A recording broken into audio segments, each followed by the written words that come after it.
Salut à toutes, salut à tous, bienvenue dans ce supplément de Tech Café, ce supplément week-end qui va être aussi un dossier très complet sur la blockchain. Tout ce que vous avez rêvé de comprendre sur la blockchain, vous l'aurez dans cet épisode. Je suis Guillaume Vendée, je suis accompagné par évidemment votre chargé éditorial habituel de Tech Café, mais qui surtout là a pris à cœur de vous préparer ce contenu et ce dossier hors série sur la blockchain. C'est bien entendu Guillaume Poggiaspala. Salut Guillaume, comment vas-tu ? Oui, ça va très bien, bonjour à tous. On est sur un format Tech Café Week-end un peu inhabituel parce que d'habitude on est dans une atmosphère un petit peu plus détendue, entouré de nos croissants, de nos cafés, de nos pains au chocolat ou chocolatines. Oh, c'est pas interdit. Donc voilà, c'est pas interdit, au contraire, mettez-vous dans les conditions habituelles, mais quand même soyez attentifs parce que ça tenait à cœur, peut-être c'est une petite intro qu'on peut faire Guillaume, mais ça tenait à cœur d'avoir vraiment les fondamentaux de la blockchain, parce qu'il faut dire que c'est assez structurant sur tous les aspects qu'on aborde habituellement dans Tech Café, parce qu'on parle régulièrement de crypto-monnaie et maintenant de ce qui est proposé autour des NFT. Et en fait, le socle de base, c'est la blockchain. Et l'idée, c'était vraiment qu'on reprenne les fondamentaux et ce qui constitue cette blockchain pour bien qu'on se l'approprie, c'est ça ? Comme tu dis, en ce moment, on parle énormément de blockchain, de crypto, de décentralisation, de Web3, smart contract, etc. Et puis c'est un truc qui est plein d'enjeux très très variés, écologiques, éthiques, légaux, idéologiques même. Mais c'est un domaine qui est surtout assez complexe, où on amalgame facilement beaucoup de concepts qui sont parfois indépendants les uns des autres, Et donc en fait, j'aimerais essayer de faire un dossier pour revenir là-dessus d'un point de vue technique, pour voir comment tous ces trucs s'emboîtent les uns dans les autres. Alors, le monde des cryptos, c'est au sens large, c'est très financiarisé, par essence presque. Donc j'aimerais m'attacher ici uniquement à la technique. Je vais pas donner de conseils d'investissement, disclaimer obligatoire, je suppose. Ouais. Je possède pas moi-même ni de crypto-monnaie ni de NFT, donc j'ai aucun intérêt particulier à voir l'une ou l'autre baisser ou monter. Et donc oui, je voulais parler de ça parce que, comme je l'ai dit, il y a beaucoup de concepts qui sont qu'on amalgame facilement. La décentralisation, par exemple, c'est un concept qui est rien de nouveau, évidemment. Parce que l'architecture client-serveur, qu'on a pas mal maintenant avec le cloud et tout, mais évidemment, c'est un truc qui est vieux comme l'informatique. Mais les connexions de pair à pair, finalement, sans serveur central, c'est presque aussi vieux. Alors, tu le sais bien si tu as déjà utilisé un système d'échange de fichiers pair à pair comme BitTorrent, par exemple, qui est décentralisé, mais avant lui, avec Gnutella, qui était en 1999 déjà un système qui était relativement proche conceptuellement, mais c'était beaucoup moins sophistiqué. Et puis Internet lui-même, c'est un modèle de réseau décentralisé, personne ne contrôle la structure d'Internet, c'est organique. Ça a été pensé pour ça dans les années 60, pour la rendre plus résiliente. Plus récemment, il y a IPFS, donc c'est un système de fichiers décentralisé qui repose sur un système de Content ID. Donc en fait, tu recherches les documents par leur contenu. Et donc en fait, c'est un réseau de stockage de fichiers, c'est un réseau pair à pair, qui est donc complètement redondant. C'est un concept qui a un bel avenir, en tout cas. Donc voilà, la décentralisation, c'est pas nouveau. En 2008, il s'est passé un truc dont vous vous rappelez sûrement. Il y a eu une grosse crise financière mondiale. Alors, je sais que ça peut paraître bizarre de commencer là-dessus, mais en fait, donc vous vous souvenez, c'était la crise des subprimes. C'est une crise du crédit hypothécaire. Et donc, à cette époque, des théories économiques plutôt classiques, mais qui étaient un petit peu marginales, refont surface. C'est celle de l'école autrichienne en particulier, qui postule que l'économie suit un cycle inexorable, lié à l'expansion artificielle du crédit, non garanti, qui produit un boom et qui se termine par un crash. Un crash, le reality crash, si tu veux. Donc, ces cycles sont causés par les banques qui rabaissent leurs taux d'intérêt, donc en gros qui manipulent les taux d'intérêt, et pour les tenants de l'école autrichienne, le marché produit et redistribue mieux les ressources que l'État. Donc en fait, en gros, ils sont les tenants d'une libéralité dure. Ils disent que le socialisme est mathématiquement impossible, et donc ils ont une vision très libertaire de l'économie, qui est centrée sur les individus. Et c'est comme par hasard dans ce contexte que naquit la première crypto-monnaie fonctionnelle, c'est Bitcoin, en 2009. Alors je sais pas qui est Satoshi Nakamoto, évidemment. Moi je pense plutôt que c'est un groupe de gens, et je serais très très surpris qu'il soit japonais. D'ailleurs il y a plein d'arguments qui montrent que c'est très peu probable que ce soit un ou des japonais, mais bon évidemment le mystère demeure. Il n'y a pas de témoignage direct de l'influence de l'école autrichienne, mais il y a quand même de nombreux médias qui ont déjà fait le rapprochement idéologique avec les caractéristiques des cryptos, Parce que créer une monnaie ex nihilo qui soit décentralisée, c'est un problème qui est quand même d'une grande complexité, et Satoshi, quel qu'il soit, ou pluriel ou pas, l'a résolu. Et effectivement, d'un point de vue conceptuel, Bitcoin est une invention brillante, c'est un service qui fonctionne, qui n'est pas sans défaut, loin de là, on va y revenir. Mais je vais être obligé de parler de Bitcoin parce qu'historiquement, c'est la première monnaie décentralisée fonctionnelle à l'échelle mondiale. Et pour accomplir ça, Satoshi utilise des concepts qui étaient déjà bien connus et il a rajouté aussi plein de choses, enfin il a mélangé plein de choses si tu veux et sa propre sauce pour faire tourner le tout. Et parmi les concepts qu'il a utilisés, il y a celui qui était déjà connu avant, de blockchain. Alors le concept de blockchain, ça peut paraître très très moderne, mais en fait ça date des années 90. Donc parce qu'en soi, une blockchain, c'est juste une structure de données, après tout. Et en fait, elle est relativement simple. On regroupe les données quelconques, c'est n'importe quelle donnée, vraiment, vous pouvez vraiment penser à n'importe quoi, ce que vous voulez.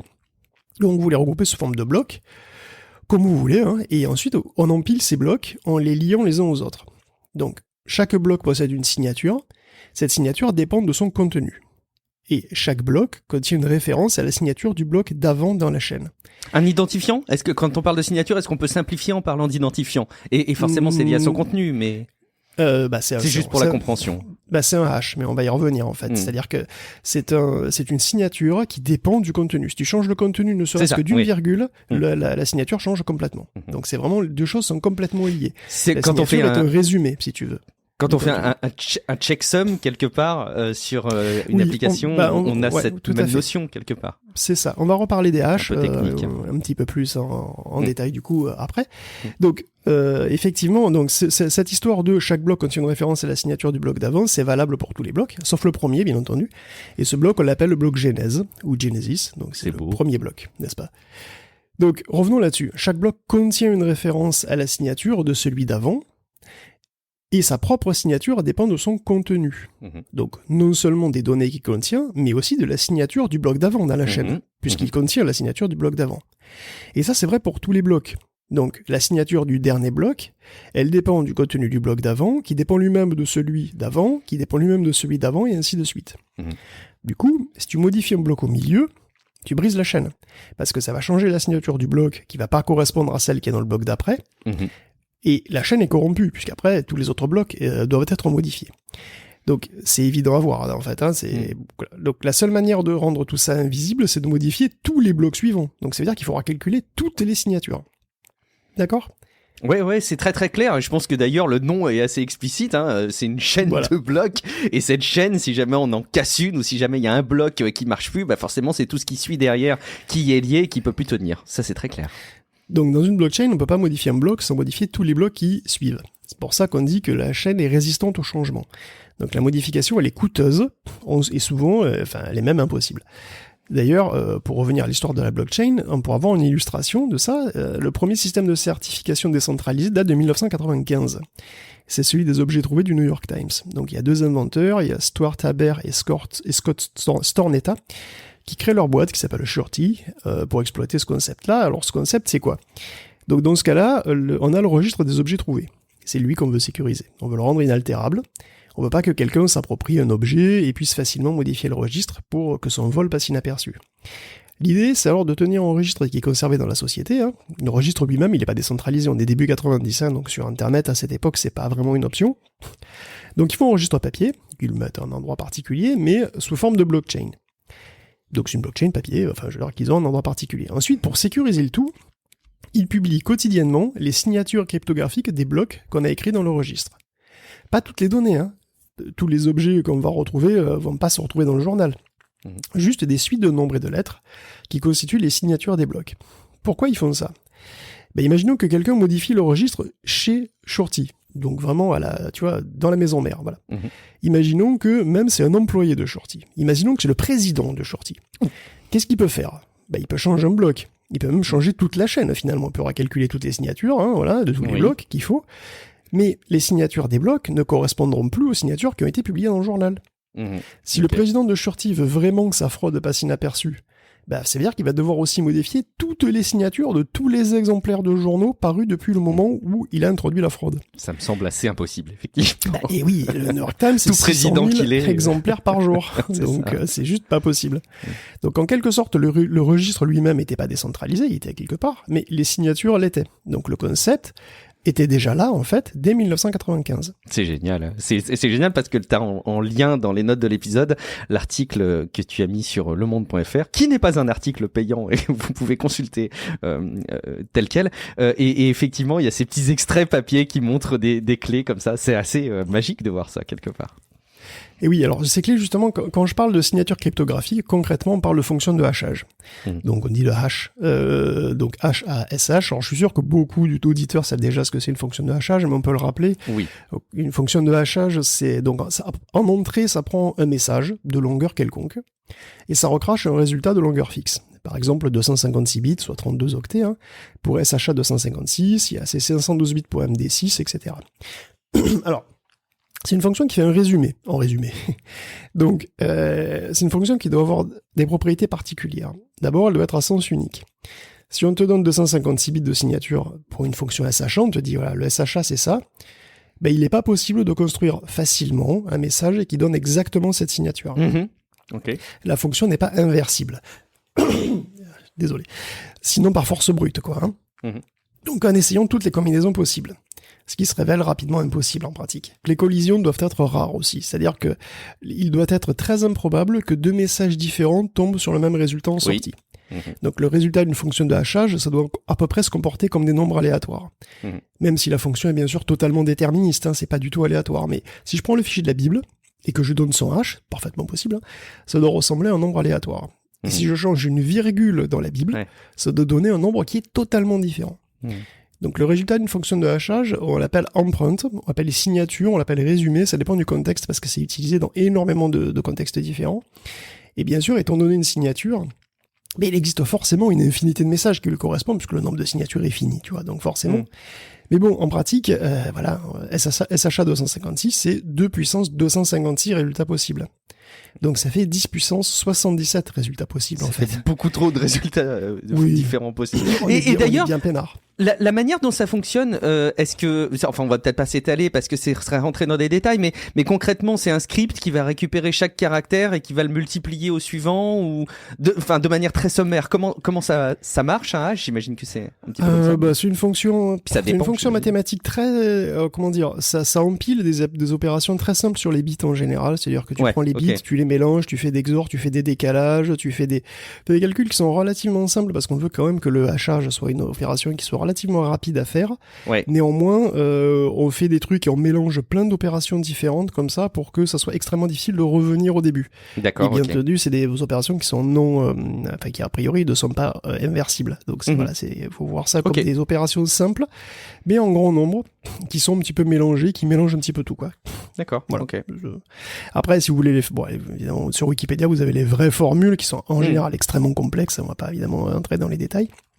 Mais bon, voilà. De toute façon, c'est bien connu. Hein. Donc, en gros, un hash, c'est aussi utilisé pour quand vous téléchargez un fichier, par exemple. Voilà, vous calculez son hash, que ce soit un CRC, un SHA, un MD5 ou MD6.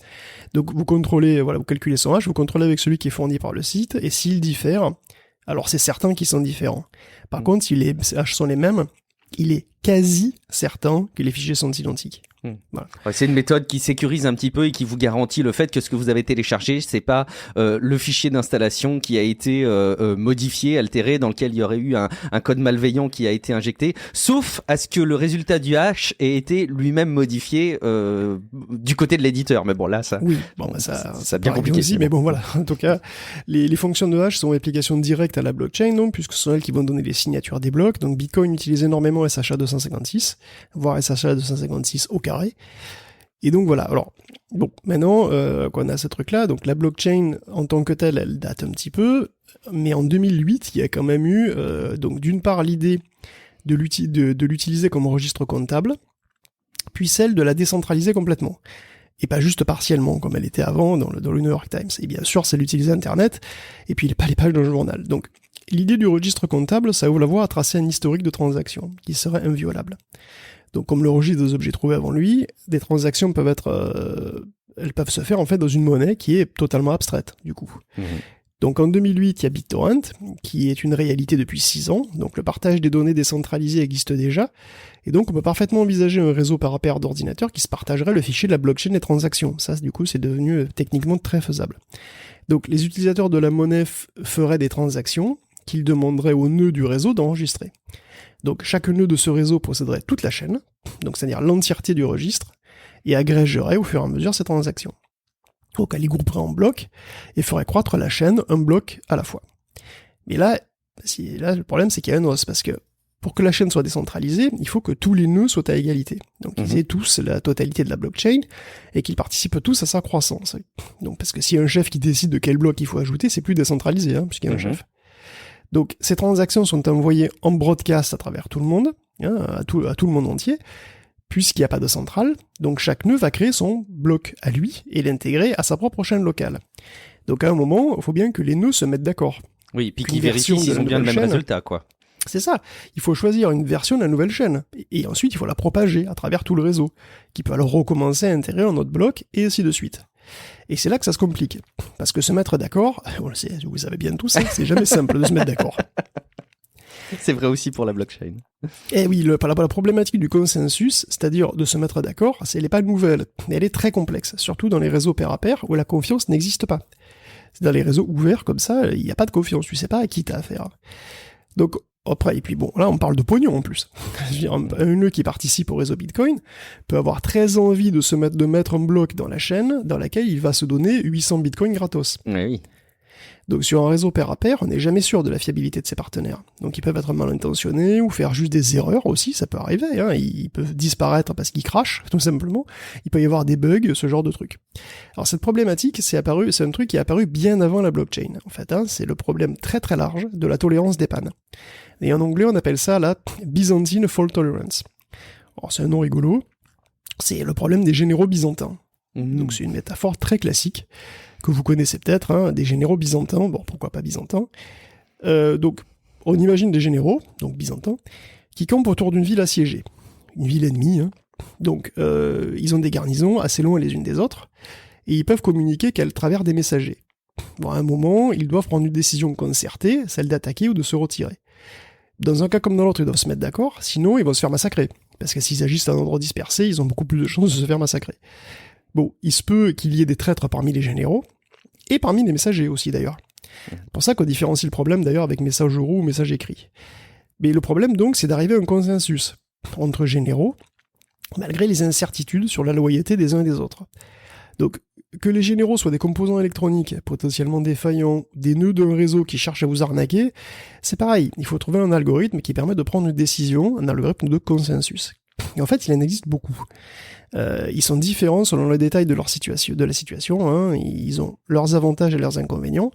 Le problème classique ne peut être résolu s'il y a plus d'un tiers de traîtres, par exemple, dans le cas oral, selon le mode de communication, selon le nombre de communications nécessaires entre les nœuds, etc. C'est différent. Bon, il y a une littérature abondante sur le sujet de la tolérance des pannes et du consensus.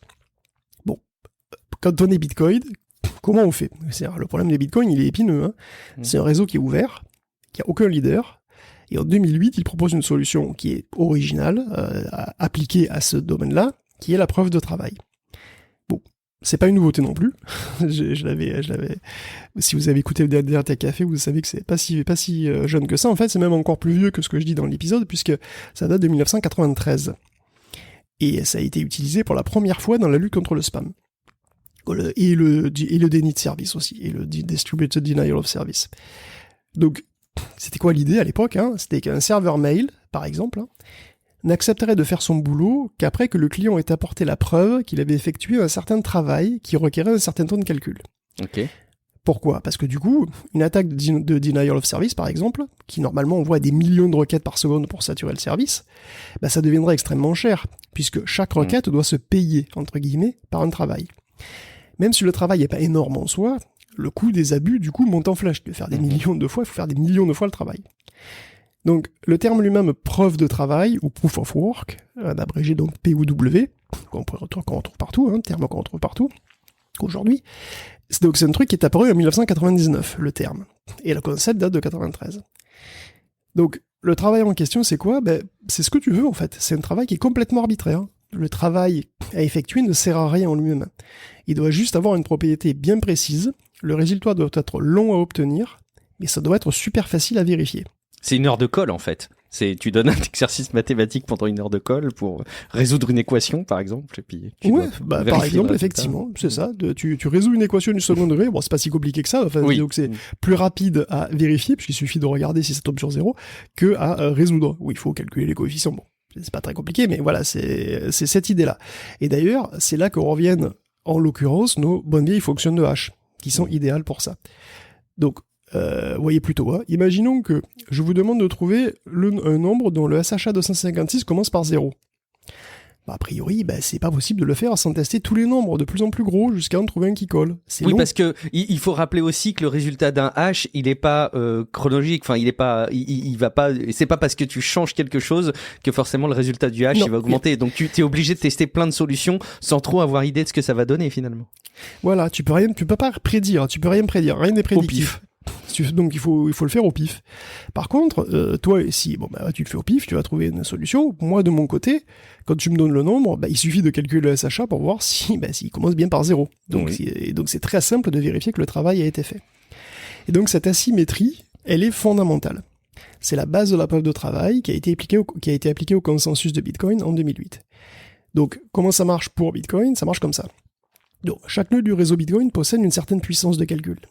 Donc on fait le total en fonction de ça. Donc on fait le total de cette puissance de calcul. On va en fonction de ce total, de cette puissance de calcul totale, on va déterminer la difficulté du problème à résoudre. Le travail devant prendre 10 minutes. Donc la durée de 10 minutes, c'est choisi par Satoshi lui-même. C'est sans doute un équilibre entre réactivité du réseau, taille de la blockchain sur le disque, etc. Bon. Okay. Il a choisi 10 minutes. Bon. Donc chaque nœud va assembler le prochain bloc et y intégrer la preuve que le travail demandé par le réseau a bien été effectué. Ce travail, ça va être de trouver un hash qui sera plus petit ou égal à une valeur cible. Donc au plus la difficulté est élevée, au plus le hash cible sera haut. Et comme on ne peut pas prévoir la valeur d'un hash, il faut que ça calcule à fond, au petit bonheur. Okay. Donc c'est une course au hash à l'échelle du réseau entier. Le premier à trouver la réponse gagne le droit à intégrer son bloc dans la chaîne. Donc, quand un nœud trouve une valeur qui colle en premier, il est tout content, voilà. Il la met dans le bloc, comme preuve qu'il a bien travaillé. C'est ce qu'on appelle le nonce, pour number used once, puisque c'est un nombre qui ne sert qu'une seule fois, à la vérification du travail bien fait. Donc, il va aussi mettre le hash cible, pour que tout le réseau puisse vérifier et valider son travail. Okay. Puis valider sa version à lui, de la nouvelle blockchain, puis la propager à tous les autres nœuds du réseau. D'accord. Alors, il peut y avoir des ex-aequo. Ça peut arriver qu'il y ait deux blocs qu'on n'arrive pas à départager. Alors quand c'est le cas, on départage les deux gagnants en prenant celui qui a le plus travaillé. D'ailleurs, celui qui a trouvé le hash le plus élevé des deux. Je rappelle que c'est trouver un hash qui est plus petit ou égal à une valeur cible. Donc, alors, bien sûr, c'est fatigant tout ça. Les nœuds travaillent dur. Excuse-moi, le plus haut, donc pour comprendre, c'est le plus proche de la limite en fait. Oui, voilà. Okay. Il y a une valeur limite. Et donc, c'est vrai que c'est toujours désarçonnant quand on pense du plus haut et le plus petit, etc. Donc, c'est celui qui travaille le plus, tout simplement. Voilà. Okay. S'il y a deux ex-aequo, celui qui a calculé le plus longtemps, qui a fourni le plus de puissance de calcul, sera celui qui aura choisi, qu'on aura choisi. Parce que c'est vrai, voilà, c'est fatigant. Ça. Les nœuds, ils travaillent très dur et pour ça, ils sont récompensés. Donc, dans chaque bloc, il y a une transaction spéciale qui donne un certain nombre de bitcoins au nœud qui est l'heureux gagnant de cette manche. Okay. Et c'est là que vient le terme de mineur, puisque voilà, tu bosses dur, mais tu trouves de l'or à la fin, quoi. Et donc le consensus est résolu. Le mineur qui gagne à la course voit son bloc choisi pour la suite de la chaîne. Et c'est sécurisé si le réseau est gros. Bon, parce que imaginons que je sois un petit malin, qui veut se mettre 5000 bitcoins dans la poche. Oh, je te vois venir. Évidemment, donc je me mets dans le réseau, et pour imposer mon bloc dans lequel je me donne le pactole, comment je fais ? Parce que moi aussi, je dois me soumettre à la preuve de travail. Donc pour imposer mon bloc frauduleux, il faut que je gagne la course à coup sûr. Mais le seul moyen d'être sûr, c'est d'être plus rapide que tous les autres réunis. Tu dois avoir strictement plus que 50% de la puissance du réseau final. C'est pour ça qu'on appelle, pour faire simple, le type d'attaque 51%. Parce que c'est 50 plus 1%. Donc ça, c'est pour aller vite. Donc, pour un petit réseau, sur une crypto-monnaie émergente, c'est tout à fait possible. Et d'ailleurs, ça s'est déjà vu, malheureusement. Verge et Bitcoin Gold, en 2018 par exemple, ont été victimes d'attaques à 51%. Et Bitcoin lui-même était très très concentré au début, et en 2014, il était si concentré que la ferme Gash.io a atteint 42% du total de puissance. Ah la vache, c'était pas si loin que ça finalement. Okay. Donc ça a changé depuis, mais c'est pas vraiment idéal. On y reviendra plus tard quand même, concrètement, mais bon. Donc, dans le cas d'un réseau puissant et vraiment décentralisé, en tout cas, la Proof of Work permet effectivement de sécuriser convenablement la blockchain. Et elle le fait même de manière proportionnelle dans le temps. Alors, je m'explique. Avec la Proof of Work, il y a le phénomène de sédimentation des blocs. Et plus les blocs sont anciens, plus ils deviennent inaltérables. Pourquoi ? Parce que on dit que modifier un bloc au milieu, ça demandait de modifier tous ceux qui suivent, Oui. de recalculer toutes les signatures. Or, ces blocs contiennent les preuves de travail qui sont aussi résumées dans les signatures. Donc refaire toutes les signatures, c'est aussi recalculer toutes les preuves de travail. Donc au plus le temps passe, au plus la quantité de calcul à refaire prend des proportions complètement démesurées. Donc voilà, donc il y a aussi cette sécurité temporelle, si tu veux, dans la blockchain. Alors, je m'en souviens qu'un jour, tu m'avais demandé à quoi ressemblait concrètement une blockchain. Et en fait, la réponse, c'est à un fichier. Alors, ça peut être une base de données simple aussi, mais ça peut aussi être un fichier qui liste linéairement les blocs, en fait, tout simplement. Okay. Alors, pour répondre à ta question concrètement, on va prendre le cas du Bitcoin encore, parce que ça va nous permettre d'introduire encore un autre concept fondamental. À quoi ressemble une blockchain ? À quoi ressemble la blockchain Bitcoin en particulier ? Bon, une suite de blocs. Donc la question, c'est à quoi ressemblent les blocs. Donc, un bloc, c'est constitué d'un en-tête, du hash de cet en-tête, et des transactions qui sont regroupées justement dans ce fameux bloc qui fait environ 1 mégaoctet, grosso merdo. Donc l'en-tête, lui, va contenir 80 octets d'informations. Il y a la version de Bitcoin, c'est important, l'horodatage, le nonce, la difficulté, la signature du bloc d'avant, et la racine de l'arbre de Merkle des transactions. Bon, pour pas faire 3 heures, je vais pas détailler trop ce que c'est qu'un arbre de Merkle, mais disons que simplement que c'est une manière efficace de retrouver le hash d'une transaction du bloc sans avoir à télécharger le bloc entier. D'accord. C'est une structure classique qu'on retrouve dans BitTorrent aussi par exemple, ou dans IPFS. Et la fonction MD6 c'est aussi calculée sur un arbre de Merkle. Bon. En tout cas, on voit bien que le hash de cette en-tête, qui devient donc l'identifiant unique de ce bloc, dépend à la fois du hash du bloc précédent et aussi de la preuve de travail. Tu vois, donc on retrouve bien ces trucs-là. Maintenant, on va s'intéresser aux transactions. Donc en fait, c'est les données en fait, donc c'est le corps du bloc. Donc les transactions dans un bloc sont juste stockées séquentiellement et chacune est en fait un programme en assembleur. Donc là, il faut faire un petit saut conceptuel, parce que jusqu'ici, j'ai décrit la blockchain comme une base de données, c'est effectivement la structure sous-jacente, mais en informatique, tout est donné, y compris du code. Et Bitcoin, comme toutes les blockchains ou presque, se présente comme une machine virtuelle. Donc c'est littéralement une VM, et chaque transaction est en fait un programme simple, écrit en Bitcoin script. Okay. Donc c'est un langage propriétaire qui est totalement imbitable, et assez primitif. Alors, pourquoi diable avoir intégré un pseudo-langage dans une blockchain ? Pour rendre la crypto-monnaie plus flexible. Parce que au-delà du cas d'usage basique où tu prends 2 bitcoins de Toto et tu les donnes à Titi, ça représente peut-être la majorité des cas, c'est vrai, mais il peut être utile aussi de pouvoir faire face à des cas plus complexes. Par exemple, pouvoir requérir qu'il faille plus d'une signature pour débloquer un versement. Okay. Donc il y a plusieurs personnes qui doivent signer pour donner de l'argent, voilà, pour que l'un donne de l'argent à quelqu'un d'autre, tu vois, par exemple. Ou mettre une condition de date sur un versement, etc. Ça ressemble à un contrat, ça. Exactement, ça ressemble à un contrat. Alors plutôt que de prévoir tous les cas, un mini-langage a été intégré au protocole. Et avec lui, on peut faire plein de trucs. En fait, on peut même écrire n'importe quoi dans la blockchain. Donc, à la question, peut-on écrire caca dans la blockchain ? Mais pourquoi caca ? Bitcoin ? Oui, on peut écrire caca dans la blockchain Bitcoin si on veut. Donc le Bitcoin script, ça ressemble beaucoup à de l'assembleur. Et la VM Bitcoin utilise un langage à piles qui ne supporte pas les boucles. Donc en ce sens, il est quand même assez limité, on peut pas écrire n'importe quel algorithme, c'est pour ça qu'on voit parfois écrit qu'il n'est pas Turing complet. Alors c'est cette incomplétude d'ailleurs qui a motivé Vitalik Buterin à créer une autre blockchain plus sophistiquée pour exécuter tout type de programme, et c'est ce qui va devenir Ethereum. Allô ? Oui, pardon. Non, c'est ce qui va devenir Ethereum, et j'ai entendu un blanc après. Ouais, c'est ce qui va devenir Ethereum, oui. Donc, oui, alors c'est vrai, alors Ethereum. Donc à la base, Buterin n'était pas intéressé par la création d'une nouvelle crypto, ce qui est assez marrant. Il voulait créer une machine virtuelle décentralisée, polyvalente. Et de fait, ça suffit. Tu peux faire n'importe quoi dessus, du coup. Donc Ethereum, c'est une blockchain qui, à date, utilise un algorithme de consensus de type preuve de travail, avec une autre fonction de hachage par contre par rapport à Bitcoin. Elle possède la même structure générale que Bitcoin, sauf que ces programmes sont codés dans un langage qui est beaucoup plus sophistiqué, qui s'appelle Solidity, et qui ressemble à du C++, voilà. Donc lui, il supporte les boucles, lui, il supporte même l'objet, le langage objet. Ouais, il est Turing complet. On appelle les programmes codés en Solidity des smart contracts, effectivement. Hein. Donc ça s'appuie sur le fait qu'ils soient avant tout pensés pour la finance décentralisée. Mais après, on peut coder n'importe quoi avec, a priori. Donc Ethereum, c'est une machine virtuelle polyvalente. Mais attention, elle n'est pas faite pour lancer des calculs scientifiques. Hein. Tu vas pas calculer des simulations de mécanique des fluides ou de mécanique quantique là-dessus. Elle n'est pas faite non plus pour héberger des sites web ou le prochain Netflix. Parce que la décentralisation a un coût. Hein. La VM est une blockchain.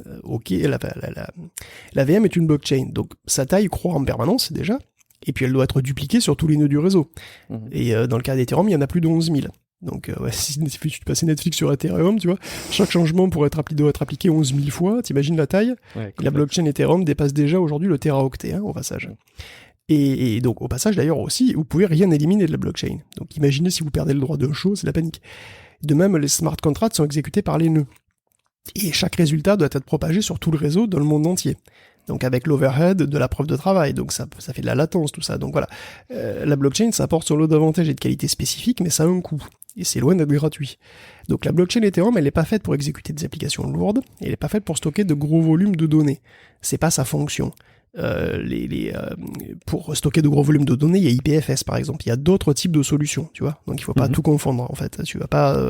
C'est absurde de décider de prendre une blockchain pour faire n'importe quoi. Il faut voilà. IPFS permet par exemple de créer un réseau de stockage décentralisé et voilà et d'avoir des trucs pour des gros volumes de données.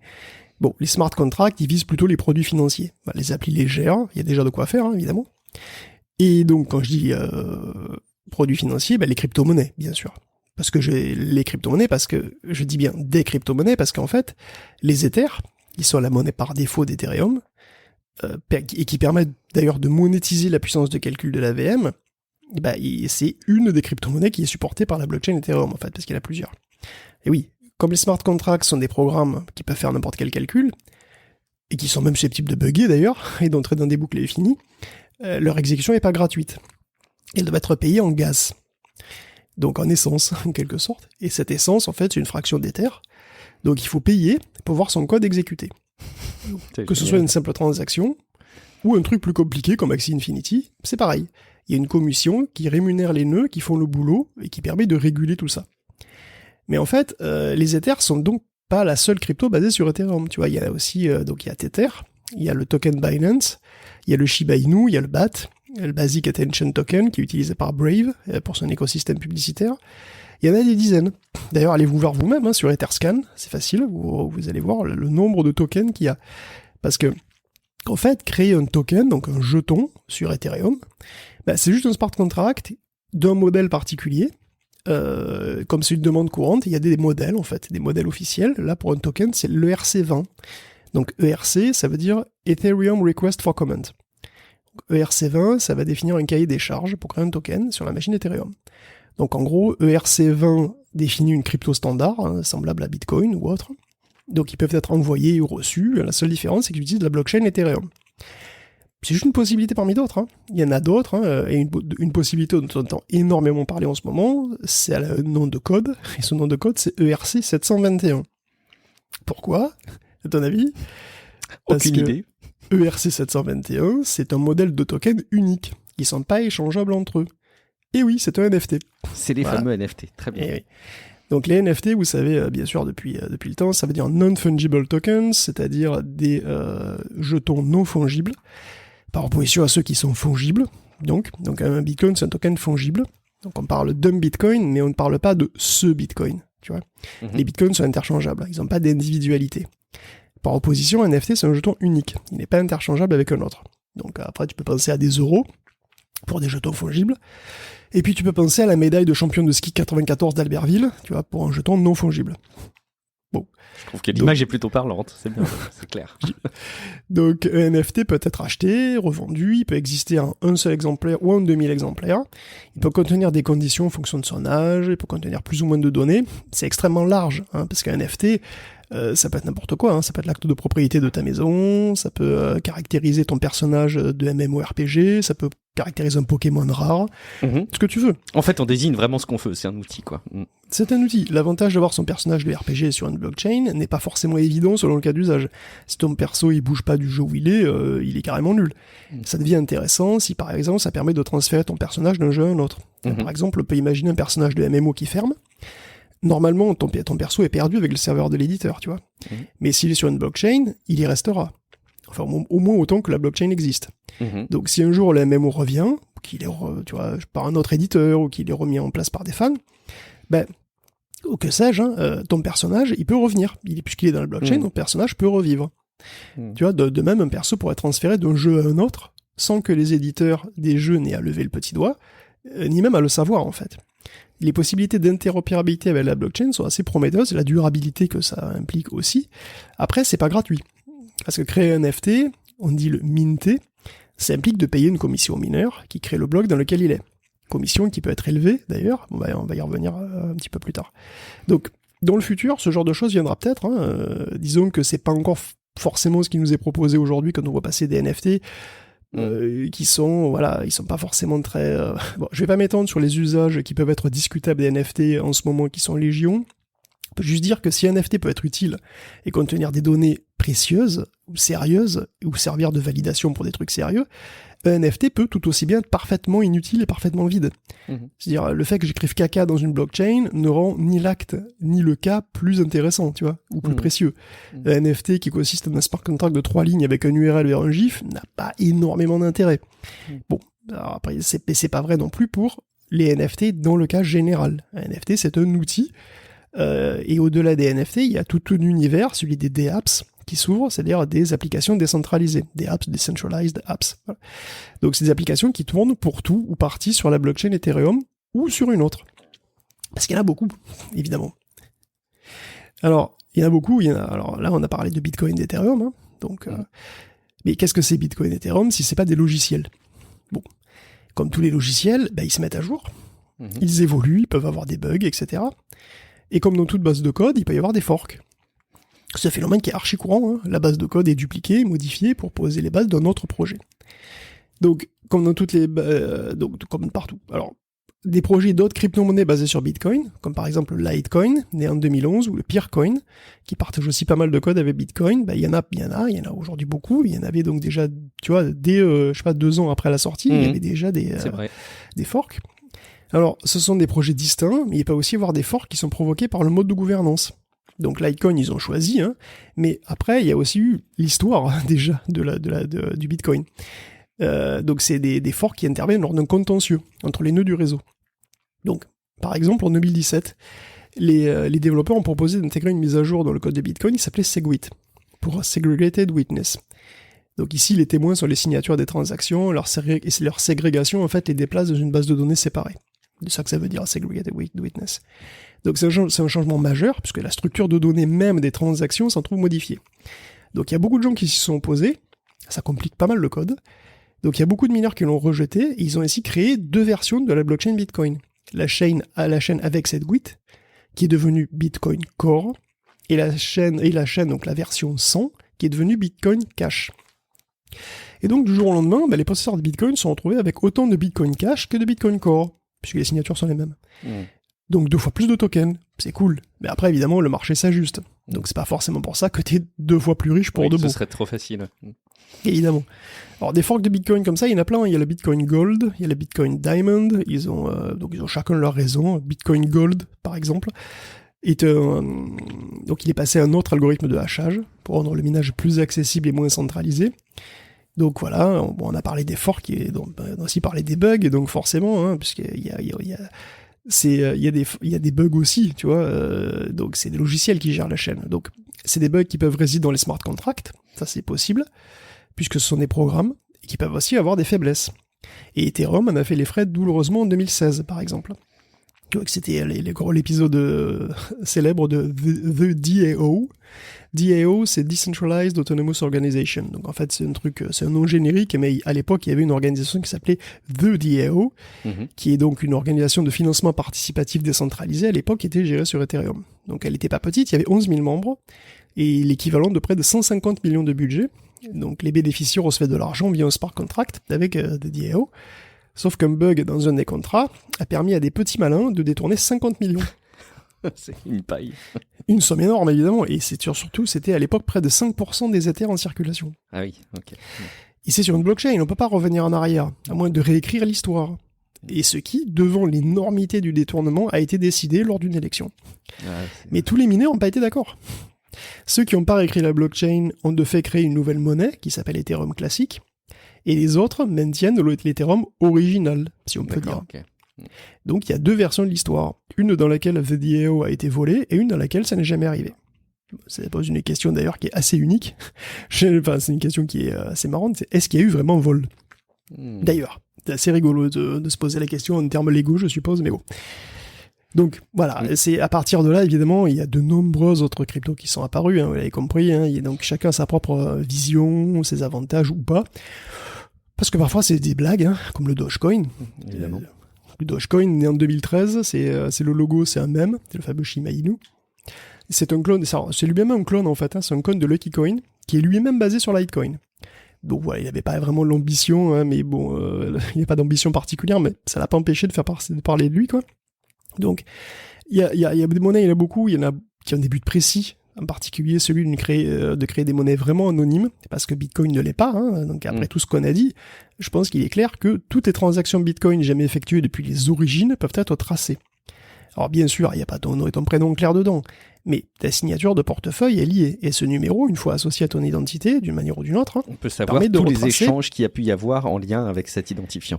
Exactement, ça permet de retracer absolument tout ce que tu as fait. Et donc, partons de ce constat, tu as Monero et Zcash, par exemple, qui sont des cryptos qui permettent qui mettent l'accent sur la vie privée, quoi. Donc, dans Monero, les transactions sont obscurcies, et les signatures sont mélangées, avec des algorithmes de type de signature en cercle. C'est-à-dire qu'une personne peut signer... une complexité à décortiquer, ce genre de truc assez hallucinante, du coup. Enfin, c'est le but, hein. Oui, d'ailleurs, c'est même quasi impossible. Une personne peut signer au nom d'un cercle restreint de membres, mais c'est impossible de savoir qui. On dirait des associations de sectes, tu sais, de mecs sous cagoule, tu sais plus qui est quoi, c'est génial. Non, mais c'est extrêmement génial. Des cryptos, il en est apparu encore d'autres, évidemment, et puis aujourd'hui, il y en a plus de 6000 en circulation. Okay. Bon. Et du coup, pour s'y retrouver aussi, on les divise parfois en générations. Donc la première génération, c'est Bitcoin et ses cousins, c'est-à-dire Litecoin, Doge et compagnie. C'est les premières apparues, elles gèrent pas de smart contract très évolués. Et puis, après, il y a aussi les chaînes qui supportent des smart contracts Turing complet, donc très évolués. Donc, Ethereum inaugure la génération 2 des blockchains, avec Solidity. Et puis, ces deux générations constituent des tournants. Quand même, il faut le dire, déjà, elles fonctionnent, c'est quand même, voilà. Donc, elles démontrent qu'il est possible de créer non seulement une monnaie totalement décentralisée, mais aussi une finance décentralisée. De créer des associations, pair à pair, autonomes. C'est quand même très fort. Donc, d'un point de vue théorique, historique et technique, c'est des innovations qui sont vraiment marquantes. Après, tout n'est pas rose. Pour ces blockchains, elles souffrent de nombreux défauts, donc on va peut-être détailler un petit peu les défauts aussi, parce qu'il faut bien. Donc les soucis, quels sont les soucis de ces trucs-là ? Il y a un premier souci technique et qui est le plus évident peut-être, c'est la capacité des blockchains. Parce que comme on l'a dit, Bitcoin, de base, c'est 1 méga de transactions toutes les 10 minutes. Donc selon la taille, ça veut dire que c'est de 2 à 5000 transactions par bloc, donc entre 3 et 5 transactions par seconde. C'est pas beaucoup, si on veut devenir une monnaie mondiale, c'est dérisoire. Ouais. Pour acheter la baguette, bim, faut attendre, quoi. Alors voilà, je sais qu'il y a une bataille de chiffres pour savoir combien Visa aligne de transactions par seconde, mais ça varie entre 24 000 à peu près 2000. Honnêtement, j'en sais rien, mais de toute façon, soyons réalistes. Même si c'est le chiffre bas... c'est ça. Même si Visa traite que 2000 transactions par seconde, et c'est pas le seul prestataire, évidemment, à l'échelle mondiale, Visa, loin de là, on est toujours de l'ordre de 1000 fois moins rapide. Enfin, dans le Bitcoin. Le Bitcoin est de l'ordre de 1000 fois moins rapide que Visa. Sans compter que les mineurs prennent aussi des commissions pour leur travail, d'autant plus que la transaction est grosse en termes d'espace disque. Donc, voilà. Et aussi, d'autant Après, on plus que le réseau pourrait est chargé. imaginer le comparer à certaines transactions particulières. Là, tu vois, Visa, c'est un truc de consommation du quotidien, évidemment. On devrait peut-être le comparer à des modes de transaction sur des trucs importants, style des acquisitions d'entreprises, des achats de propriétés immobilières, tu vois. Ça pourrait se comparer. On va y revenir un petit peu là-dessus aussi. Oui, c'est vrai que bon, alors il faut voir qu'il y a le problème aussi donc des commissions, comme je disais. Si le réseau est plus chargé, donc quand est-ce que le réseau est chargé? Quand c'est le cas, quand le réseau est chargé, le temps d'attente pour la confirmation d'une transaction peut exploser. Et ton temps d'attente est inversement proportionnel à la commission. Donc c'est 10 minutes par bloc, c'est une moyenne en fait. Hein. Ouais. Donc il est possible d'avoir à attendre 30 minutes la confirmation d'une transaction. Donc sur Ethereum, c'est encore pire. Parce qu'il y a beaucoup de gens qui l'utilisent énormément pour les dApps, on l'a vu, pour des tokens à eux. Donc la chaîne, elle est tellement chargée que les commissions deviennent chères, parfois plusieurs dizaines d'euros, voire plus. Donc il y a des projets pour accélérer Bitcoin, effectivement, comme Lightning. Donc c'est des solutions qui regroupent les transactions pour limiter le nombre d'interactions avec la blockchain elle-même. Pour des paquets de transactions, quoi. Ouais, en gros, c'est ça. C'est une surcouche qui regroupe les transactions de paquets, qui fait, voilà, le moins de transactions possible sur Bitcoin. Donc c'est une possibilité. Ça rejoint un petit peu ce que tu disais pour les grosses transactions, mais bon, c'est compliqué à mettre en œuvre quand même. Lightning, c'est pas évident quand même, mais voilà. Il y a un autre énorme problème quand même, si on parle des première et deuxième générations, c'est la preuve de travail elle-même. Bon. Parce qu'en pure théorie, c'est une idée très astucieuse, et qui marche bien. Le problème, c'est que dans la réalité, les calculs demandés demandent du temps, mais ça demande aussi de l'énergie. Ça demande même énormément d'énergie. Donc la preuve de travail demande de faire des calculs qui sont artificiellement compliqués, qui sont faits soit sur des machines ultra spécialisées pour le Bitcoin, soit sur des cartes graphiques très puissantes pour Ethereum. Dans les deux cas, ces machines consomment énormément d'électricité, et pour Bitcoin en particulier, comme les machines ne servent à rien d'autre, ben elles partent à la poubelle dès qu'elles sont plus rentables, ce qui rajoute encore des déchets électroniques par-dessus le marché. Et la popularité des cryptos fait qu'il y a de plus en plus de mineurs, donc la difficulté explose, et que donc la puissance totale du réseau aussi. C'est aussi plutôt bon pour la sécurité, mais c'est pas très bon pour l'environnement. Et connaître la consommation totale du Bitcoin, alors c'est pas possible précisément, mais on peut avoir une très bonne idée de la borne inférieure, parce que c'est exactement à tout moment quelle est la puissance du réseau. C'est une donnée du réseau. Donc on sait aussi quelle est la puissance de la meilleure machine de minage disponible actuellement, et si on fait ça, on arrive à 40 TWh. C'est une estimation basse. L'estimation haute se situe autour de 100 TWh. Et ça, c'est uniquement Bitcoin. Des estimations d'ordre économique estiment que l'ensemble des blockchains Proof of Work pourrait culminer autour des 200 TWh. 200 TWh, c'est beaucoup d'énergie. Pour mettre la chose en perspective, l'ensemble de tous les foyers français consomme autour de 150 TWh. Et la France consomme globalement 500 TWh. Mais la Suède et la Pologne consomment moins de 200 TWh. Donc l'ensemble des blockchains Proof of Work consommerait donc plus qu'un pays de la taille de la Pologne, c'est quand même significatif, ou de la Suède, c'est quand même 38 millions d'habitants la Pologne. Donc je vais pas épiloguer dessus ici, donc une part de cette énergie est renouvelable, les chiffres varient. Au-delà du débat, ça vaut le coup, ça vaut pas le coup. On peut objectivement dire que les algorithmes de consensus Proof of Work assurent une bonne sécurité auprès d'une quantité d'énergie très importante, et que ça a un coût, aussi bien écologique qu'économique, que logistique même. Parce qu'après tout, cette électricité, il faut la payer, il faut la produire de manière stable, il faut l'acheminer, il faut qu'elle ne manque pas à d'autres personnes qui en auraient besoin, etc. Et puis on a des enjeux quand même écologiques. En ce moment, on sait très très bien que si on veut se sortir des situations qu'on a autour du réchauffement climatique, ça passera nécessairement par une consommation plus raisonnable de l'énergie. Évidemment, c'est assez antinomique avec un fonctionnement en Proof of Work, quoi. Alors, toutes ces problématiques ont amené justement à la création de toute une ribambelle d'autres chaînes qu'on groupe dans la 3e génération. Ouais, on peut peut-être trouver d'autres moyens de fonctionner, du coup, qui seraient peut-être aussi fiables, espérons-le, et peut-être moins énergivores.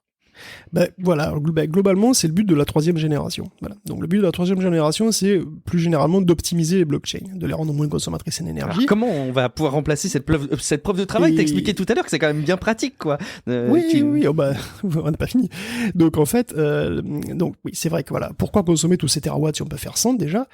Il faut aussi faciliter la croissance, c'est-à-dire la mise à l'échelle. Voilà. Donc les 3e gènes, ce sont des chaînes qui ambitionnent de supporter des milliers de transactions par seconde. Parce que voilà, conscient des problèmes liés à la preuve de travail, déjà en 2012, il y a Peercoin qui utilise un mélange de preuve de travail et de preuve d'enjeu. Donc, comme le résume le site de Peercoin, la preuve de travail sécurise la chaîne en consommant une ressource coûteuse qui est l'énergie, alors que la preuve d'enjeu le fait en utilisant une autre ressource rare qui est le temps. Donc en principe, ce que les nœuds qui veulent valider les blocs mettent en jeu, c'est une certaine somme d'argent, mais enfin c'est surtout une certaine somme en Peercoin, et ils le font pendant un certain temps. Au plus ils ont une grosse somme mise en jeu pendant longtemps, au plus ils ont une chance d'être sélectionnés à une loterie pour désigner celui qui aura le privilège d'intégrer le nouveau bloc à la chaîne. Et en tirer une petite récompense évidemment au passage. Donc, si je veux être sûr d'intégrer mon bloc, il faudra que j'ai plus de Peercoin que tous les autres réunis, tu vois, pour essayer d'arnaquer les gens. Si on reprend mon idée de l'arnaque, si je veux être sûr d'intégrer mon bloc, il faut que j'ai plus de Peercoin que tout le monde. Et cela, il faut que je les garde plus pendant suffisamment longtemps. Mais donc du coup, ça me coûterait extrêmement cher. Donc, la preuve d'enjeu ou Proof of Stake ne coûte pas d'énergie, puisqu'elle ne fait aucun calcul. C'est juste une grosse loterie, où ceux qui ont acheté le plus de tickets ont le plus de chances de gagner. Bon, un inconvénient possible de cette méthode, c'est qu'à la création de la monnaie, les premiers Peercoin doivent être créés ex nihilo par les fondateurs, qui peuvent du coup choisir comme ils veulent les premiers stakers. Ouais. Pour éviter ça, il existe aussi chez Peercoin un processus de mining, qui est là ouvert à tous et qui permet de décentraliser la distribution de Peercoin, d'où cet esprit un petit peu hybride de Peercoin, qui est un cas un peu particulier. Mais bon, il y en a eu d'autres, et assez rapidement, il y a eu NXT, qui est un autre pionnier de la Proof of Stake, donc de la preuve d'enjeu, et qui, lui, a eu recours à sa création, à ce qu'on a énormément vu en 2018, souvenez-vous, c'était les ICO. Les ICO, les ICOs, les Initial Coins Offerings. Donc NXT n'a pas du tout de minage. Les premiers NXT ont été créés ex nihilo et vendus, tout simplement. Donc NXT, c'est une blockchain très complexe et open source qui est écrite en Java, elle supporte les smart contracts, les jetons colorés, donc c'est proche des NFT conceptuellement, un système de vote aussi, et c'est la première à être totalement proof of stake. Peut-être la première. Bon, enfin, à ma connaissance, c'est au moins une des premières. Ok. Et depuis, cet algorithme de consensus a vu d'innombrables autres incarnations et variantes. Et il est à la base de beaucoup de blockchains de troisième génération, dont on parle beaucoup en ce moment. On peut citer deux gros exemples, on va citer Cardano, par exemple. Donc Cardano, ça existe depuis 2017. Cardano a subi énormément d'évolutions depuis, il est toujours en développement, c'est opérationnel, mais c'est toujours en développement actif. Donc Cardano insiste sur le fait qu'il est mathématiquement prouvé que son algorithme de consensus est sécurisé tant que 51% au moins de la valeur de l'enjeu est détenue par des acteurs honnêtes. Bon, ils aiment bien les matchs chez Cardano, puisque Cardano, pour Jérôme Cardon, bien sûr, et le token s'appelle l'ADA, en référence à Ada Lovelace. Donc son algo, pour entrer un peu dans les détails, son algo porte un nom qui est assez pompeux, ça s'appelle Ouroboros. Donc c'est le serpent qui se mord la queue, vous savez, l'Ouroboros. Donc les stakers, ceux qui mettent en jeu des ADA, donc, peuvent le faire directement ou de manière déléguée. Donc si vous avez des ADA, vous pouvez les mettre en jeu avec une équipe, c'est une autre sorte de pool d'enjeux, qui aura du coup plus de chances de gagner. Et si c'est le cas, c'est le pool qui intégrera le bloc, et toi tu seras rémunéré aussi en tant que participant du pool. Donc il y a un autre mécanisme de sécurité qui est mis en place, c'est une sorte de tampon pour détecter les blocs frauduleux avant que tout soit fixé. Donc le protocole Ouroboros divise le temps en époques, et les époques en slots, en unités de temps, les slots ont des unités de temps, et à chaque unité de temps, un leader est élu en fonction de ce qu'il a mis en jeu. Le leader va intégrer son bloc, mais au lieu de tout fixer tout de suite, les derniers blocs, y compris le sien, sont flottants. Donc ils pourront être rejetés lors d'une analyse ultérieure. Une espèce de tampon, quoi. Quelque chose de temporaire. C'est ça, c'est un tampon, exactement. Donc Ouroboros permet une communication asynchrone entre les participants. Il est aussi très pointilleux en ce qui concerne la sélection aléatoire du leader. Et Cardano donc a une couche de type paiement, donc il utilise les ADA, et une couche de type calcul, comme Ethereum. Donc la dernière version de Cardano, en 2022, va intégrer Hydra, qui fait un peu penser au réseau Lightning en fait. Donc Cardano se vante déjà d'être 10 fois plus rapide qu'Ethereum, mais Hydra par-dessus va encore beaucoup plus loin, parce que c'est pareil, il va regrouper les transactions off-chain, ce qui permettra à Cardano d'encaisser des milliers de transactions par seconde. Donc de quoi rivaliser a priori avec les moyens de paiement classiques. Donc Cardano essaye, évidemment, de déboulonner un petit peu Ethereum, mais c'est pas le seul. Donc, on va faire deux exemples. Il y en a un autre qui est très connu, c'est Solana. Et Solana, lui, carrément, elle annonce 50 000 transactions par seconde. Et sans solution de seconde couche. Donc, vraiment direct. Donc, Solana, c'est très jeune, en fait. Solana, ça date de 2019. Bon, d'ailleurs, il y a eu un énorme souci en septembre dernier. Il y a eu une affluence de transactions qui a provoqué une grosse charge du réseau, qui est plus parvenue à se mettre d'accord. À tel point que la chaîne a divergé. Et donc, il y a eu 400 000 transactions par seconde et ça a craché. Bon, tu te dire, c'est vrai, ça fait quand même vraiment beaucoup. Donc, mais globalement, si tu regardes Solana, c'est quand même une chaîne extrêmement sophistiquée et très très optimisée. Donc, Solana optimise la structure des bases de données pour profiter au maximum du matériel récent sur chaque nœud. Donc il y a une couche Cloudbreak qui est multithreadée, qui utilise beaucoup la RAM en fait, et qui tire le mieux parti possible des SSD et des GPU, puisque Solana utilise CUDA. Donc les opérations sont pipelinées, etc. Donc voilà, sa machine virtuelle, elle est aussi multithreadée, donc ça veut dire qu'elle peut exécuter des contrats en parallèle, ce qui n'est pas le cas pour Ethereum, hein, ni même pour des blockchains plus récentes comme EOS. Donc elle a un algorithme de propagation des blocs et qui s'apparente un petit peu à du BitTorrent, qui s'appelle Turbine. Donc tout est coupé en morceaux et propagé en tranches via UDP, et il y a une priorité qui est liée à l'enjeu aussi. Solana est Proof of Stake aussi, elle a un mécanisme supplémentaire qui s'appelle la Proof of History, et c'est assez intéressant de passer un petit moment sur la Proof of History, parce que dans un système décentralisé, qui reçoit beaucoup de transactions par seconde, c'est crucial d'être sûr de l'ordre dans lequel les choses arrivent. D'autant qu'un nœud mal intentionné peut antidater des trucs. Ça paraît très logique, ouais. Donc, par exemple, il y a Chia, une autre crypto, qui a des Time Lords, qui créent des sortes d'horloges cryptographiques. Donc, le but, c'est d'avoir une sorte de hache temporelle. Donc, une suite d'événements équipée de ces haches pourra toujours être remise dans le bon ordre. Donc, dans Solana, chaque nœud génère une proof of history, une preuve d'histoire, qui fait la même chose, de manière optimisée. Donc, il n'y a plus besoin d'horloges centralisées comme les Time Lords, par exemple. Donc on est clairement sur une blockchain moderne et très ambitieuse. Donc Solana le vent en poupe, hein, elle est déjà utilisée comme alternative à Ethereum pour de nombreux NFT. Mac Tyson par exemple a pondu un NFT sur Solana, alors c'est quand même. Et bon, plus sérieusement, JP Morgan voit Solana dépasser Ethereum qui est trop cher et trop congestionné sur le marché. En plus le marché des NFT qui explose, bref. Bon. Donc Cardano et Solana, c'est donc deux gros candidats, c'est pas les seuls, hein, loin de là. Ethereum lui-même va se succéder à lui-même en passant à Ethereum 2.0, qui sera aussi Proof of Stake. À date, elle est prévue pour le 22 juin 2022. Voilà, c'est précis, on va voir si ça se réalise ou pas, hein, je sais pas. Ça, en fait, il s'agira de ce qu'ils appellent the merge, la phase de fusion. La fusion entre Ethereum 1 et Ethereum 2, qui sera en fait l'aboutissement d'une suite de mises à jour qui a commencé à fin 2020 à peu près. Et bon, encore au-delà, il y a plein d'autres monnaies avec leurs propres variantes de Proof of Stake, qui sont encore des trucs différents. Hein. Il y a encore d'autres trucs, par exemple, Tezos, dont on avait un petit peu parlé parce que c'est ce qu'utilise Quartz d'Ubisoft. C'est une chaîne qui date de 2018, qui a des smart contracts basés sur le Delegated Proof of Stake. Donc parce qu'en fait, pourquoi Delegated, pourquoi déléguer la preuve d'enjeu, c'est que le ticket d'entrée à l'enjeu, c'est-à-dire la somme minimale que tu dois mettre en jeu, en général, elle est assez élevée. Donc c'est 8000 Tezos, en l'occurrence. Donc si t'as pas les moyens, tu choisis un délégataire à qui apporter ton soutien et qui va intégrer le bloc. Donc il semble même avoir un mécanisme de punition si tu perds des fonds, si tu te comportes mal. Ça, j'ai pas plus creusé que ça.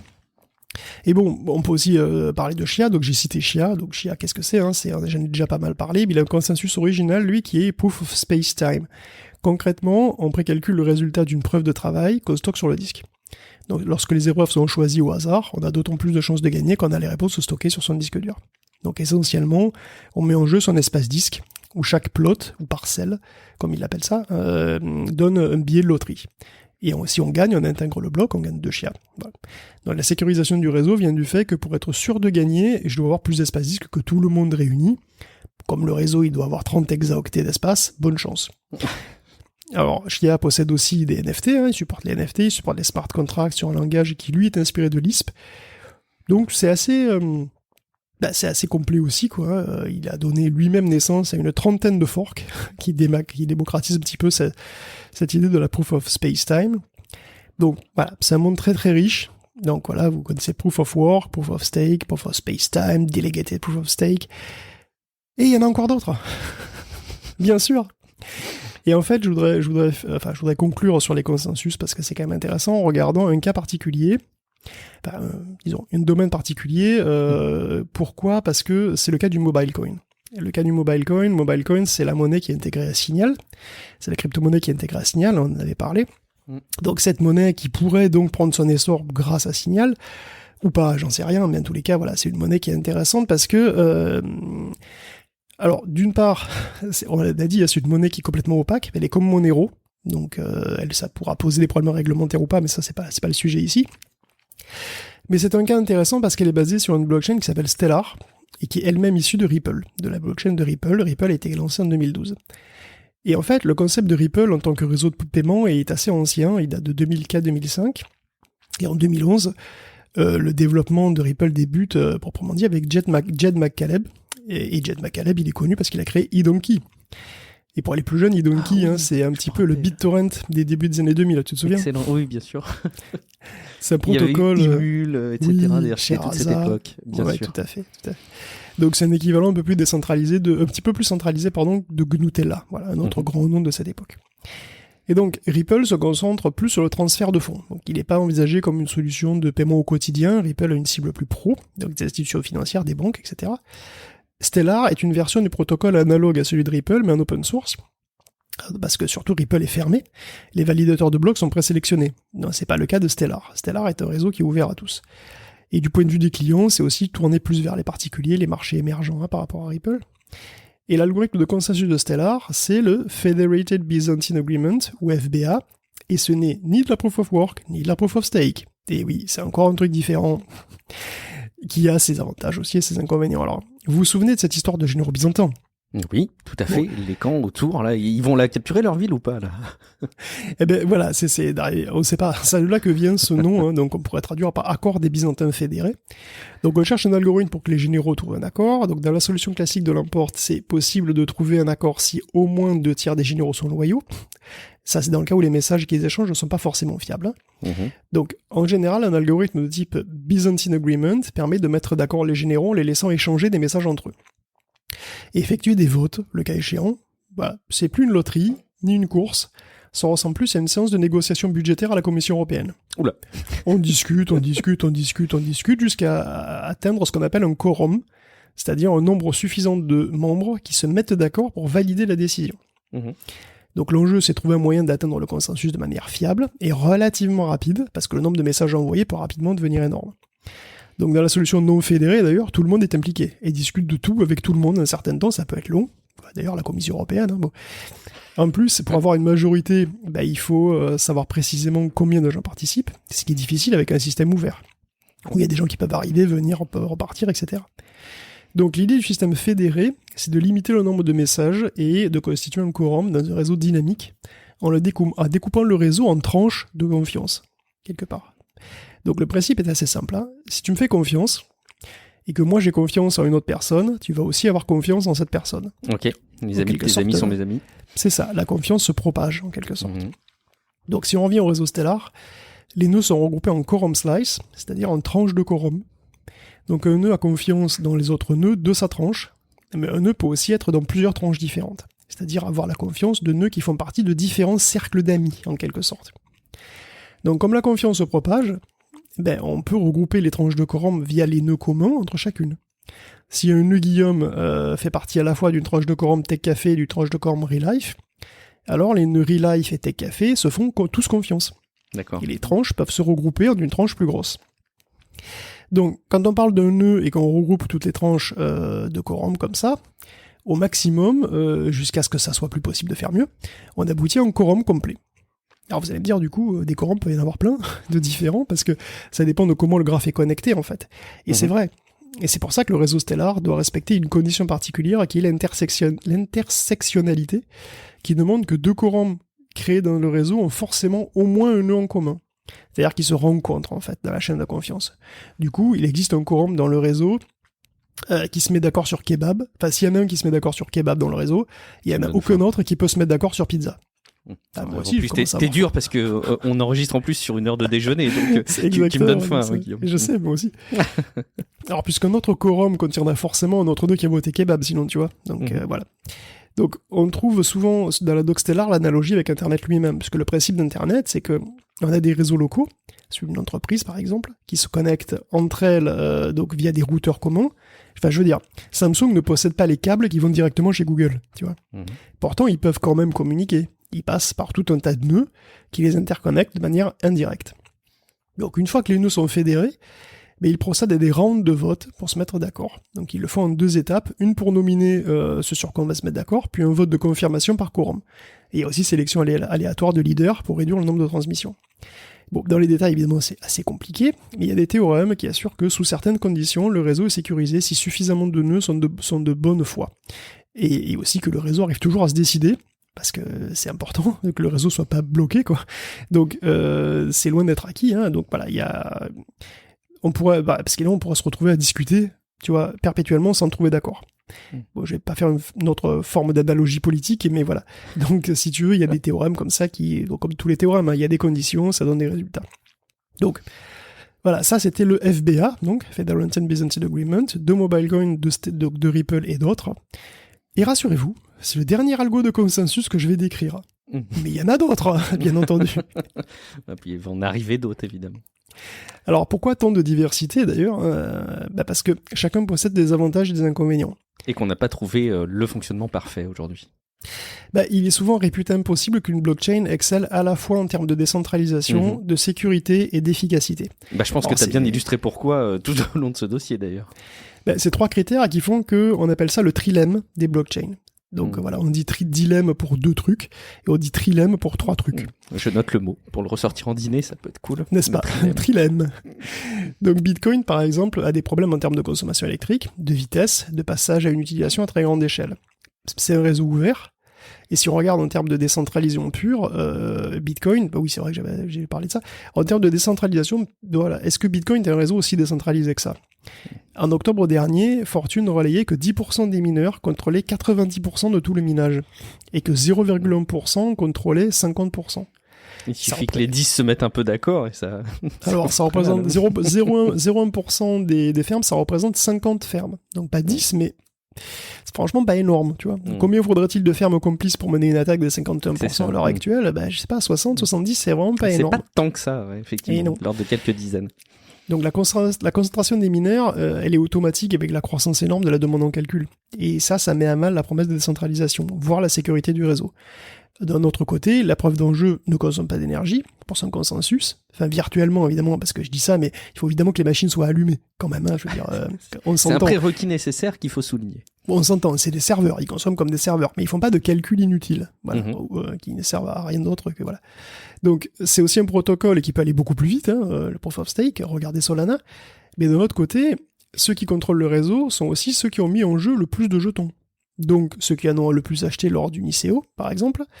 Donc, ça suppose que les plus riches ont le contrôle. Sinon, les jetons ont été créés ex nihilo par les organisateurs, ce qui est possible aussi. Mais du coup, eux peuvent présélectionner qui a le contrôle, donc on a un défaut de décentralisation. Tu vois ?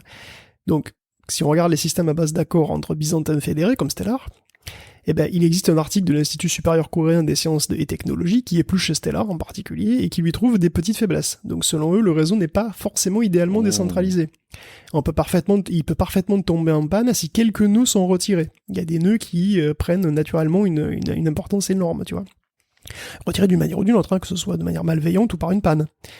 Donc à l'heure actuelle, il n'y a pas d'algorithme universel qui soit irréprochable. Il y a juste un grand nombre de candidats qui sont en pleine évolution et qui ont encore parfois des problèmes de jeunesse. Donc on l'a vu avec la panne majeure de Solana l'an dernier, qui rappelle aussi le cafouillage monstre avec the DAO sur Ethereum. Donc les problèmes sont complexes, on le voit avec la lente maturation de Cardano aussi, la transition très précautionneuse et lente d'Ethereum. Et donc il est impossible de dire avec certitude laquelle parmi les 6000 monnaies qui est actuellement en circulation le sera encore dans 10 ans. 6000 c'est sans doute même plus d'ailleurs. Donc évidemment je n'ai couvert qu'une poignée ici, ne venez pas m'accuser de favoritisme si j'ai pas parlé de votre chouchoute, bien entendu. Et n'hésitez pas à la citer au contraire dans les commentaires d'ailleurs. Voilà, je me couvre, si vous avez acheté plein de Solana après avoir écouté cet épisode et que ça vaut plus rien dans 10 ans, je veux pas en entendre parler, je suis pas responsable. C'est pas un guide d'investissement. Alors par contre, ce qui est plutôt certain, c'est que les blockchains sont là pour durer. La décentralisation, c'est un concept qui est très populaire, c'est l'idée générale qui est derrière le Web 3. Un terme qui est encore un petit peu nébuleux de l'aveu même de Bloomberg, mais qui va regrouper probablement plusieurs choses, comme effectivement tout ce qui concerne les technologies blockchain, plus les technologies de décentralisation de stockage, etc. Donc voilà, donc je ne vais pas en parler plus que ça, puis ça fait déjà un dossier très très long. Donc de même, tout ce domaine des blockchains soulève aussi des myriades de problématiques d'ordre économique, légaux, politique, éthique, philosophique, qui sont importants et intéressants. Voilà, là, j'ai vraiment voulu faire un survol d'ordre technique. Voilà, pour le reste, on verra au fur et à mesure dans d'autres épisodes de Tech Café, quoi. Si on sort de l'usage monétaire, donc de crypto-monnaie, on garde quand même des difficultés, je trouve, et je veux bien ton point de vue là-dessus, à identifier des usages qui seraient fondamentalement solutionnés par l'utilisation d'une blockchain. Un usage que je vois, tu vois, qui profondément, moi, m'embarquerait, ce serait des enjeux presque, je dirais, politiques. Tu sais j'aime pas trop remettre ces éléments-là dans ce type de dossier, mais malgré tout, je pense que c'est opportun dans le cas présent. On a en ce moment des candidats à l'élection présidentielle en France qui commencent à s'opposer au fonctionnement de la Constitution et qui dit certains éléments de la Constitution et qui parlent donc du coup de référendums qui sont des moyens de faire évoluer la Constitution. On parle aussi parfois d'un fonctionnement politique qui pourrait être mal utilisé ou utilisé à des fins mal intentionnées quand un gouvernement change et quand on a d'autres responsables politiques qui arrivent. Ce que je trouve intéressant avec un fonctionnement de type blockchain, si tant est encore une fois qu'on puisse vraiment garantir l'inaltérabilité et l'historisation, c'est des inscriptions presque légales et constitutionnelles d'un fonctionnement d'un pays dans une blockchain. Je trouve que ça, par exemple, c'est des éléments qui sont très intéressants. Mais bon, enfin, ça pose d'autres questions dans les interprétations futures. On entre exactement dans le domaine que je voulais pas aborder dans ce dossier. Mais... qu'on va pas faire. C'est évident. Mais en fait, si on peut faire deux mots effectivement sur les applications des blockchains, en fait, il faut se dire un truc, c'est que pour l'instant, blockchain égale crypto-monnaie. Oui, c'est vrai. Ça se résume à ça aujourd'hui. C'est logique parce que c'est une des applications, les premières applications, des applications qui sont les plus courantes. Mais en fait, il faut bien voir qu'une blockchain, donc c'est une blockchain, donc ça veut dire qu'il y en a des milliers de différentes. On a bien essayé de montrer à quel point ici. Oui. Et que ce sont des structures qui sont extrêmement générales. Ça veut dire qu'elles peuvent servir à n'importe quoi, il suffit d'inventer... Des tableaux de boîtes, on met ce qu'on veut dans les boîtes et on en fait les usages finalement qu'on veut. Exactement, donc ça veut dire que, est-ce qu'on peut l'utiliser pour des élections ? Oui. Absolument. Est-ce qu'on peut les utiliser pour monétiser absolument n'importe quoi, pour tokeniser absolument n'importe quoi ? Oui, par exemple, admettons que tu aies de l'espace disponible sur ton disque dur que tu t'en sers pas.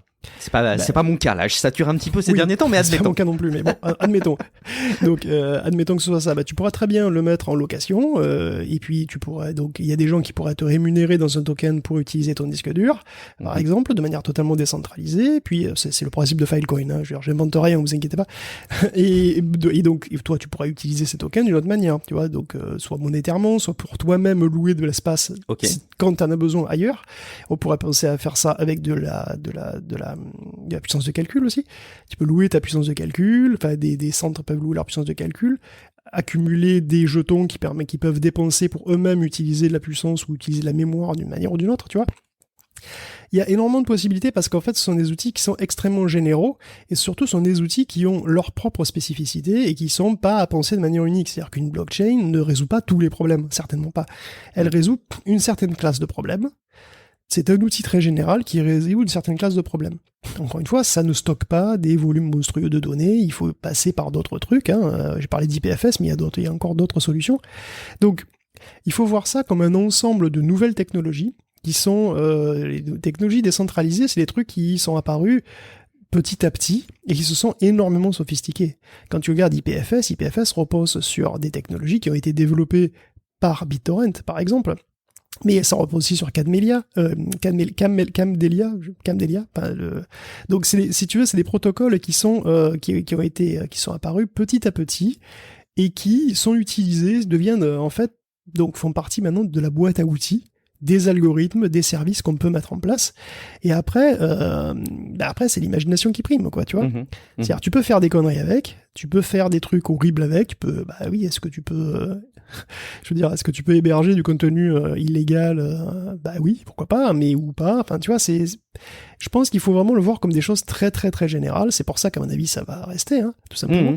C'est parce qu'au-delà de cet aspect, oui, on fait il y a 6000 crypto-monnaies, c'est n'importe quoi, ça va se casser la gueule. Bah oui, parmi les 6000 crypto-monnaies, évidemment que la plupart vont se casser la gueule. Qu'est-ce qui se passe? Mais c'est pas pour ça qu'il va pas apparaître des tokens qui seront pas forcément des monnaies, parce qu'il faut penser aussi les jetons comme des moyens de matérialiser quelque chose, de matérialiser des ressources. Des transactions au sens primaire du terme, d'échange des transactions au sens général, pas forcément des transactions monétaires ou financières, des transactions entre machines, par exemple, qui peuvent négocier certaines choses. de la bande passante, par exemple. Il y avait, je crois que c'était EOS qui avait comme concept aussi, pour l'Internet des objets, d'utiliser un système de tokens où en fait, il créait un réseau, et ce réseau, en fait, les ressources s'échangeaient dans le réseau contre des micro-tokens, sous forme de micro-transactions. C'est pas monétaire, hein, c'est juste que il y a par exemple un appareil qui peut servir de routeur, il sert de routeur et il fait payer son truc, tu vois. Il fait payer son... Pourquoi ? Parce que sinon tout le monde l'utilise. Donc en fait, les jetons permettent de réguler ces choses-là. Tu vois ce que je veux dire ? Donc voilà, il faut voir ça de manière beaucoup plus générale, je pense, que juste c'est des cryptos, c'est de la finance, c'est de la bulle, c'est pyramidal. Oui, je dis pas le contraire. Il y a certainement une énorme partie, malheureusement, des applications aujourd'hui de la blockchain qui sont des scams, des trucs pyramidaux, qui sont des merdes et qui seront plus là dans 2 ans. Certainement. Mais les technologies sous-jacentes sont vraiment intéressantes et elles peuvent, par contre, évoluer à des trucs qu'on utilisera tous les jours dans quelques années. Tu sais que j'ai pensé à un cas d'usage ces derniers temps qui me paraissait intéressant et ça doit valoir le coup de l'explorer. Je pense à l'information qui est aujourd'hui très papier et qui mériterait déjà de passer à une version numérique et dans laquelle on apprécierait, je pense, l'inaltérabilité de l'information, ou plutôt l'authenticité quelque part dans un consensus d'un fonctionnement d'une blockchain donnée. C'est les fiches de jeux de rôle. Les fiches de personnages de jeux de rôle qui sont des informations papier qui sont extrêmement volatiles finalement, dans lesquels il y a d'ailleurs une valeur, je pense à titre personnel, qui est très très forte, dans lesquels il pourrait d'ailleurs y avoir des formes d'interopérabilité, parce que bon, je vais pas utiliser le terme parce que je vais pas bien le sortir, mais faire interagir des biens, des actifs de jeux vidéo, d'un jeu vidéo à un autre, aujourd'hui on n'en démontre pas le gros avantage. Et je suis pas certain qu'en plus il n'y ait pas des problèmes qui soient causés par ça, mais finalement avoir un personnage de jeu de rôle que j'ai dans Donjons et Dragons et qui puisse être récupéré d'une manière ou d'une autre par d'autres joueurs et qui puisse vivre dans d'autres univers de jeux de rôle, j'y vois vraiment un avantage. Donc c'est ce qui me fait dire que, et évidemment mon exemple est probablement pas très facile à appliquer et poserait plein d'autres questions, mais je me dis qu'effectivement il y a potentiellement des usages qui peuvent être très très intéressants à développer avec la blockchain, ça c'est une certitude. Merci beaucoup Guillaume pour cet exposé très complet. Je pense que on a reposé des bases et cet épisode, il va falloir qu'on le garde pour qu'on le recite dans d'autres épisodes parce qu'il va nous servir de socle d'information dans les fondamentaux. Surtout, n'hésitez pas à nous dire dans les commentaires. Alors déjà, si jamais ce dossier vous a été utile, si jamais il vous a permis d'éclairer une notion qui parfois est vite galvaudée et vite mal comprise, et si jamais vous avez des précisions, des remarques, des questions, là aussi dans les commentaires sur techcafé.fr.